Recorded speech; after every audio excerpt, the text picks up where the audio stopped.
Olá, tudo bem? Já vai deixando o like. Nós estamos aqui para falar um pouco sobre, calma aí, sobre a fisiologia das emoções. Olha que coisa linda, né? Pois é, tá lindo mesmo. Então, para a gente começar a falar sobre fisiologia das emoções, traduzindo como que funcionam as emoções, a gente tem que primeiro, obviamente, começar do começo, mas estabelecer alguns princípios ativos, como, por exemplo, definir a diferença entre emoção, sentimento e comportamento emocional, né? Então, vamos lá. A emoção em si, ela é uma resposta dada pelo nosso corpo, né, especialmente pelo nosso sistema nervoso central nas vias superiores, né? Então, isso é muito mais encefálico do que medular. E a emoção, ela é uma resposta dada a alguns estímulos emocionais. Os estímulos emocionais não deixam de ser estímulos sensoriais, certo? Então, como os estímulos emocionais também são estímulos sensoriais, eles são captados por sentidos. Então, a gente ouve, a gente vê, a gente sente o gosto, enfim, os sentidos aliás, os estímulos emocionais são sensoriais, logo são captados da mesma forma que os sentidos normalmente são captados. Então, esse estímulo emocional é captado de alguma forma por um desses tipos aqui de sentidos, um desses circuitos aqui, não importa se é pela língua, pela olfação, pela visão, e ele chega até o encéfalo. E aí, essa resposta vai ser modulada lá dentro, vai sofrer um repeteco, um ukulele lá dentro, que a gente vai ver lá depois. E essa resposta é uma emoção. Já um sentimento, ele é a consciência da emoção. Então, eu sinto que eu estou triste.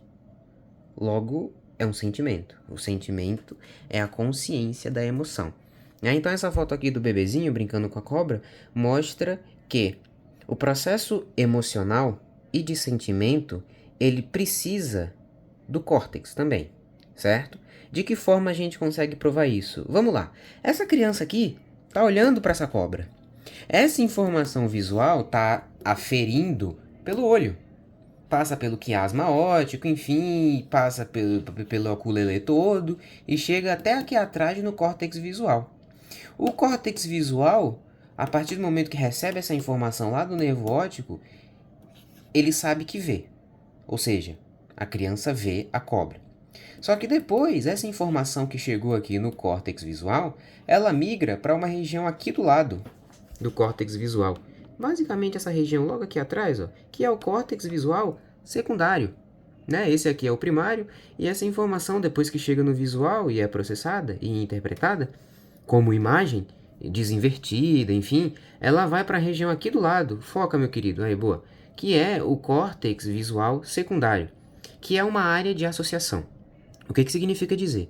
Significa que a informação visual é captada, chega no córtex visual. Lá, o impulso nervoso é transformado em imagem, e a imagem que vinha invertida, ela é desinvertida. Aí a gente enxerga tudo de boa, beleza? Depois que essa imagem é desinvertida, ela é, sei lá, projetada, vamos usar essa analogia assim, essa informação dessa imagem vai para uma área, assim, uma área visual secundária, que é uma área de associação. O que significa dizer isso? Significa dizer que aquilo que eu estou vendo vai para uma região de associação. É uma região que já tem ali um conhecimento prévio de coisas que eu já vi. Então, se eu já vi como que é um cachorro, a informação de que o cachorro tem 4 patas, e de que ele tem orelhas, e de que ele é menor do que um ser humano, e de que ele late, essa informação visual do formato de um cachorro, de como ele é, ela fica armazenada nessa região visual secundária, é uma área de associação, né? Ela associa. Então o estímulo visual que vem vai para uma área de associação para o cérebro saber, vem cá, deixa eu ver se isso que eu estou vendo aqui eu já vi antes e está no meu banco de dados. Entende? Por isso que essa informação vai para o córtex visual secundário. Só que, como essa criancinha aqui, ela nunca viu uma cobra na vida, e ela não sabe o que a cobra significa, ela não sabe que a cobra significa morte, perigo, vai de comes e bebes, a criança simplesmente ela não tem esse conhecimento prévio. Logo, ela não tem um sentimento e não há uma resposta emocional de medo, de repulsa. Por isso ela está aqui brincando com a cobra. Gentilmente, um aperto mal apertado esmaga a criança e nós teremos aí um spaghetti, né? Como diriam os meus English hablantes, não é verdade? Logo, eu consigo provar que a resposta emocional e sentimental ela também precisa desse cara aqui, ó, desse corno. Entende? Por isso que não só o sistema límbico, eu já dei spoiler, mas não só o sistema límbico vai participar desse circuito aqui. Esse cara também. Não o parietal, ele todo, tá? O córtex. O encéfalo, tá? Beleza? A última coisa que eu não falei foi sobre o comportamento emocional. O comportamento emocional, né, é um tipo de resposta emocional que está ligado justamente a corresponder àquele estímulo emocional. E aqui eu coloquei uma foto de uma violência doméstica, né? Que justifica mais ou menos uma coisa muito peculiar do ser humano. Vamos falar dos animais. Os animais são seres que têm instintos, né? Então, se um gato se vê encurralado por vários cachorros, um instinto do gato é reagir, é ter um comportamento emocional de fugir ou de lutar. Beleza? E normalmente mesmo, é involuntário, óbvio, o gato não pensa. Mas o que acontece nos seres humanos é diferente. O ser humano tem o poder de controlar o comportamento emocional. Aquele comportamento emocional bem instintivo mesmo, sabe? É o que acontece, por exemplo, num caso de violência doméstica, né? Diante de um potencial risco, né? Vamos usar o termo darwinista, diante de um predador, a presa, meu Deus, vou me matar por estar usando essa analogia aqui, mas eu vou em frente, espero não ser cancelado. Enquanto a presa ela está encurralada pelo predador, instintivamente a resposta emocional dela é lutar. Então, por exemplo, quando a presa dá de cara com o predador, mas ela não está encurralada, ela tende a fugir. Lutar, quando a presa é mais fraca que o predador, lutar é a última opção. Por isso ela foge. Já numa situação em que a presa não tem para onde ir, ela está encurralada pelo predador, mesmo que seja inviável a presa, por exemplo, um veado ganhar de um leão, o instinto é de luta. Porém, nesse caso aqui, numa violência doméstica, a vítima, nesse caso aqui, ela se omite de reagir. Então ela simplesmente recebe a agressão. Isso mostra também que o comportamento emocional, ele vai estar subjugado a uma decisão do córtex, ali da zona terciária de decisão, né? Então, córtex pré-frontal. O que mostra que, no final das contas, tem a estrutura que sente isso, que faz aquilo, marcha, postura, mas no final da bagaceira toda, quem manda na casa é esse cara aqui. Então, se ele simplesmente decidir passar por cima desse estímulo aqui, em algumas situações, claro, em algumas situações, não em todas, ele vai conseguir anular alguns comportamentos instintivos. Eita, dane-se. Tá, esse slide aqui vai mostrar justamente que tipo de respostas, né, esses estímulos emocionais geram. Então a gente tem uma resposta comportamental, que pode ser o congelamento ocorrer. Pode ter uma atividade autonômica, né? Então, aumento da pressão arterial, dilatação das pupilas para poder manter o predador no campo de visão e chablau, assim, sabe? Broncodilatação para ventilar mais rápido, ter oxigênio para as células ali, o fígado lançando mais glicose no sangue, parará pererê, tchacalacachaca, e uma liberação hormonal para o hormônio do estresse para preparar o corpo para toda essa situação que está acontecendo. Daí a gente vai começar a ver agora como que aconteceu esse processo de compreensão das emoções, né? Porque, por mais que pareça ser tudo tão fácil, identificar quais estruturas fazem parte da geração de uma resposta emocional é muito difícil, tá? É difícil pra caramba. Ou seja, não foi fácil descobrir isso aqui. E isso aqui ainda não é nem o modelo final, tá? Mas enfim, esse modelo aqui, chamado de teoria da retroalimentação periférica, foi basicamente elaborado, né, por...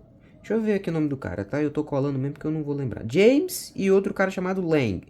Esses dois caras basicamente postularam que um sentimento acontece pela interpretação do mundo. Ou seja, você só corre de um leão, você só... Quer dizer, reformulei, calma. Você só sente medo do leão porque você corre dele. Não faz muito sentido, né? Mas é uma explicação pequena demais, mas tudo bem. Ok. E aí esse esquema vem mostrar basicamente como que se fundamenta essa teoria do James e do Lang. Dane-se. Esse estímulo emocional, ele afere até o córtex sensorial, que integra essa informação e a decisão do que vai ser feita com ela vai para um córtex motor, que gera uma resposta de comportamento. E é a partir dessa resposta de comportamento que ele sobe de novo e um sentimento é gerado, tá? Então seria basicamente dizer que você só sente medo de um leão porque você corre dele, tá? Não faz muito sentido, mas ainda bem que veio outros caras e disseram que isso aqui estava errado. Essa imagem aqui mostra justamente isso, né? Que em alguns experimentos feitos por um cara chamado Cannon, ele removeu os hemisférios cerebrais de uns animais, né? De uns macacos. Meu Deus, pobres primatas. São nossos parentes de distância, enfim.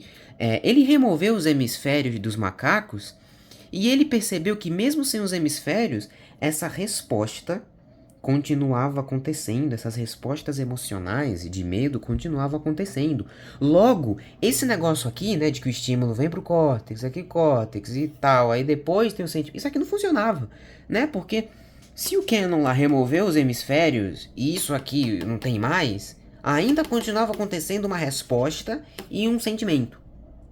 Ou seja, meus caros nobres, o que está acontecendo aqui? Claro, ele continuava acontecendo, mas em uma escala muito menor, tá bom? É isso que eu tô querendo dizer. Ou seja, estamos diante de que cenário aqui? Estamos diante de um cenário de que aquela teoria não fazia sentido nenhum. E depois vem outro cara chamado Papez e elabora uma coisa que faz muito mais sentido, né? E dessa vez ele coloca o hipotálamo na jogada. Porque naquela outra imagem anterior, esse pontinho aqui vermelho mostra justamente isso, né? Que mesmo com a retirada dos hemisférios, estimulando eletricamente lá o hipotálamo, as reações continuavam acontecendo. Então, o córtex, ele estava relacionado também à resposta emocional, mas não só ele, não era somente ele que integrava isso daqui e gerava um sentimento. Havia outras estruturas relacionadas, como o próprio hipotálamo, por exemplo, que está aqui representado no circuito lá do meu mano Papez, certo? Então tá, nessa proposta aqui, o estímulo emocional, ele afere, e lá no tálamo ele é retransmitido para o hipotálamo, e vai para o córtex sensorial. Lá no córtex sensorial, essa informação agora não é mais mandada lá para o córtex motor, e sim para o córtex cingulado, lá no giro do cíngulo. E é a partir da chegada dessa informação no giro do cíngulo que o sentimento, a consciência daquela emoção vai ser integrada e processada, né? Então aqui, essa informação, ela conversa. O que chega no hipotálamo é retransmitido para o córtex cingulado e assim vai. Dando a entender que o hipotálamo também exerce um efeito comportamental, mais especificamente comportamento endócrino, certo? E aí a resposta emocional é gerada. Daí, outro experimento veio, é o que mostra essa imagem aqui, ó, e esse experimento tirou o lobo temporal de alguns macacos. Esse experimento que tirava o lobo temporal de alguns macacos fez com que eles ficassem menos agressivos e dóceis. O que significava também que alguma coisa aqui no temporal estava fazendo isso na emoção dos caras, né? No comportamento deles, estava transformando a reação comportamental deles. Não curiosamente, essa síndrome, né? Esse processo aí é chamado de síndrome de Clover-Buzy. Legal? Beleza? Tamo junto? E aí foi quando nós finalmente descobrimos que tinha uma estrutura ali nas adjacências mesmo do lobo temporal, né? Chamada de amígdala. Não é amígdala, eu só falei assim mesmo por pirraça. Mas é a amígdala, olha só. E era a amígdala responsável pela modulação desses comportamentos, certo? Tinha uma outra estrutura ali, que é o hipotálamo, acreditava-se que era o hipotálamo, mas não, o hipotálamo estava lá de boa. Aliás, o hipocampo, meu Deus do céu, calma, o hipocampo né? Mas o hipocampo tava lá tranquilo, de boa, numa suce, mas era a amígdala responsável por todo esse processo, certo? E aí, desde que eles descobriram que a amígdala, depois da remoção lá do lobo temporal que tirou junto a amígdala, depois que eles perceberam que era a amígdala, começou forte, né? Vários estudos em cima dessa estrutura aqui para saber mais detalhes sobre como ela funcionava e sobre como tudo acontecia, né? Daí esses estudos sobre a amígdala acabaram concluindo, né? Concluindo é uma palavra muito forte, né? Porque a gente ainda sabe muito pouca coisa sobre as emoções, mas tá aqui a bichinha e a gente vê aqui estruturas, né? Que são grupamentos de corpos celulares de neurônios, que são os núcleos corticomediais. Nessa parte aqui, os núcleos basolaterais e essa região aqui que é o núcleo central. Os núcleos corticomediais, eles recebem informação do bulbo e do córtex olfativo, né? Córtex olfativo, lembra? Sentir os cheiros, emoção e tal. Chega aqui direto na amígdala. Enquanto que os núcleos basolaterais recebem informações das áreas corticais, certo? E também algumas áreas sensoriais, como o tato, a dor, a visão, beleza? Enquanto que o núcleo central, ele é um ponto não de recebimento, mas de eferência. Essas informações saem e vão para o hipotálamo e para o tronco encefálico, tá? Isso aí acaba configurando todo o funcionamento da mandíbula, né? Aqui a gente vê como que acontece a função integrada da mandíbula diante de tudo isso que a gente falou agora. Chamado experimento pavloviano de condicionamento do medo. Olha só que maldade, hein? Vamos processar. Aqui tem um rato andando sobre uma grade de metal e uma caixa de som. Toda vez que os caras lá disparavam um barulho na caixa de som, eles davam um choque no rato. No início, só a informação do choque chegava lá na amígdala e gerava uma resposta emocional. Somente o choque. Mas conforme eles foram repetindo isso várias e várias vezes, mesmo que eles não dessem o choque, mas só ativassem o som, o rato tremia nas bases. O que significa que a amígdala, incrivelmente, teve a capacidade de associar as duas coisas, os dois estímulos. De maneira que, mesmo que eles não aplicassem mais o choque, mas ligassem o sonzinho, o meu mano ratinho aqui tremesse nas bases. E isso é triste. Não pode acontecer. Direitos humanos. Não pode acontecer. E no final desse processo lindo que é a neurociência, nós temos aqui um cérebro, né? Cortadinho aqui e a gente vê como que funciona todo esse processo aqui, né? Então a gente vê aqui essas duplas setinhas que mostram que a informação constantemente transita dos córtex. Eita, como é o plural de córtex? Dos córtexes mais superficiais com o giro do símbolo, que é esse mais profundo aqui, tá? E aí, olha só as estruturas envolvidas. O hipocampo é uma estrutura relacionada à memorização, né? A memórias afetivas, memórias emocionais, boas ou ruins.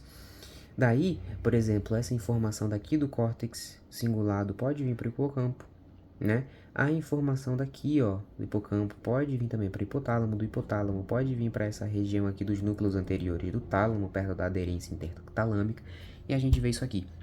O neocórtex, né, que é essa parte mais aqui de cima, o neocórtex, é mais novo evolutivamente, ele é responsável pelo colorido emocional, né? Enquanto que o córtex cingulado é pela experiência emocional, tá? E aí a informação vai para o hipocampo relacionada a memórias, depois para o hipotálamo para uma expressão emocional e endócrina e núcleos anteriores do tálamo. E essa experiência aqui mostra que pacientes que não têm amígdala, que têm a amígdala lesada, eles não conseguem identificar direito faces com medo. Então olha só, o cara aqui tá normal e o cara aqui tá com medo. Quando ele tá com medo, essas regiões aqui, mais ou menos na localização das amígdalas dele, ficam mais ativas. Numa pessoa que tem a amígdala lesada, isso não acontece. Logo, ele perde o medo. Logo, isso é incrível, né? Quer dizer, de uma certa forma, sim, mas de outra, não. Inclusive, eles faziam isso com prisioneiros, tá? Eles pegavam os brothers lá lesava as amígdalas deles e que se dane. Os caras ficavam tranquilão, né? Isso é muito contra os direitos humanos, mas enfim, a ciência foi assim.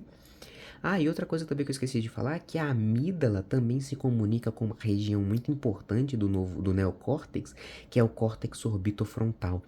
É uma região que, ligada à amígdala, olha só, ela consegue associar comportamentos positivos de modo recompensador e gravar eles. Então, toda vez que você faz uma coisa que te dá muito prazer, você pega essa informação e guarda ela para tentar fazer de novo. Olha que loucura, nós não temos livre-arbítrio, rapaziada. Somos escravos do destino. Como dizia Jean-Paul Sartre, somos condenados a ser livres. Bom, e se eu não esqueci de nada, eu acho que é isso. Deixa o like, tamo junto e comam cenoura.